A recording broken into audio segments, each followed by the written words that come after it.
ခုကျွန်တော်တို့ရောက်နေတာကတော့မဲဆောက်မြို့ကမွေဖျားမှာပဲဖြစ်ပါတယ်။မွေဖျားဆိုလို့မွေအစ်စ်တွေရှိတယ်လို့မထင်လိုက်ပါနဲ့နော်။မွေအစ်စ်တွေမရှိပါဘူး။တကယ်တော့ငကယုံဖျားရှိတာပေါ့နော်။ဒါပေမဲ့သူတို့ကမွေဖျားလို့ပဲခေါ်တာပါ။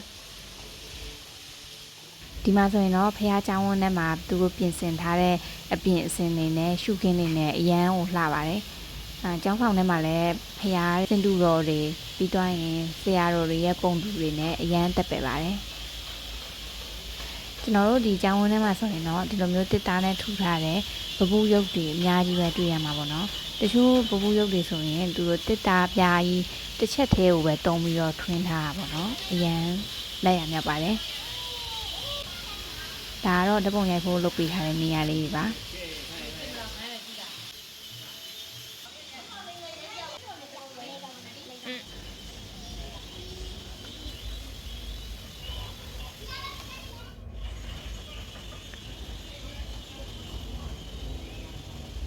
ခုကျွန်တော်တို့ပတ်ကြည့်လာတာဆိုရင်ဖះเจ้าဆောင်ကိုသွားတဲ့ရှောက်လန်းမှာပေါ့နော်ပြောရမယ်ဆိုဖះဆောင်တန်းလိုမျိုးရှောက်လန်းမှာပဲရှိပါသေးတယ်အခုမှဖះเจ้าဆောင်ကိုရောက်တာပါဒါဆိုရင်တော့เจ้าဆောင်ထဲမှာတစ်ချက်ဝင်ပြီးတော့ဖះတော့ဖူးကြမယ်နော်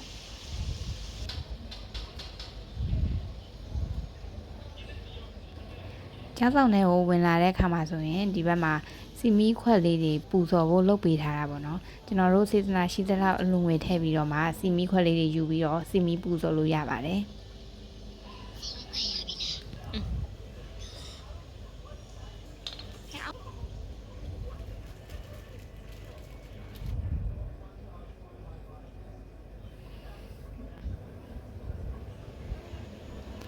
ဖျားရှိကိုပြီးသွားပြီဆိုတော့ကျွန်တော်ကျောင်းဆောင်ထဲမှာတစ်ချက်ပတ်ရိုက်ပြပါမယ်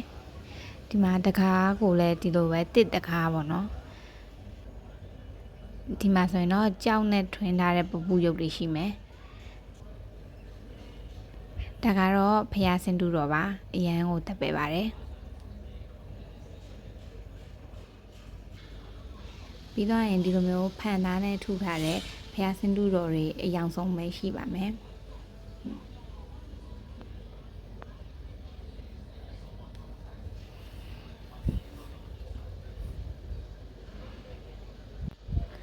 ဒါတော့အဆက်ဆက်ကျောင်းထိုင်ဖုံတွေရဲ့ပုံတူတွေပါ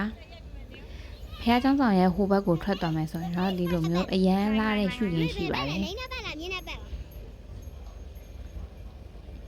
ဒီနေရာမှာဆိုရင်တော့ရှုခင်းကအရန်ကိုလှပါတယ်ဒီထဲကိုရောက်သွားပြီဆိုတာနဲ့တိုးရဲကိုရောက်သွားသလိုပါပဲဒီမှာသူတို့ကတရားလေးတွေလုပ်ပေးထားတာပေါ့နော်အောက်မှာဆန်းချောင်းလေးတွေရှိမယ်ပြီးရင်ငှက်တန်လေးတွေနဲ့အရန်ကိုတာရပါတယ်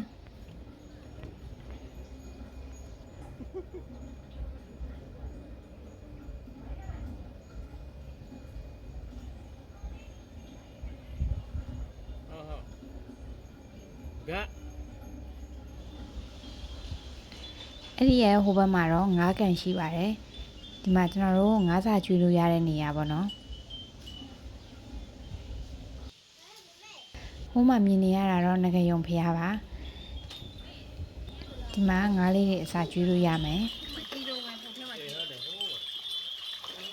ငါးစာကိုဘယ်မှာဝယ်ရလဲဆိုရင်ဒီဘက်မှာလာဝယ်ရတာပေါ့နော်ဒီနေရာကတော့ဒီဆင်းရဲတဲ့သူတွေအတွက်အခေါင်းအလူခံနေတယ်ကျွန်တော်တို့ကငါးစာဝယ်ကျွေးတယ်ဆိုရင်ဒီမှာအလူငွေထည့်ပြီးသားလည်းဖြစ်တာပေါ့နော်ဒါဆိုရင်တော့ပြန်လိုက်ပါအောင်မယ်ရှင်ဘိုင်ဘိုင်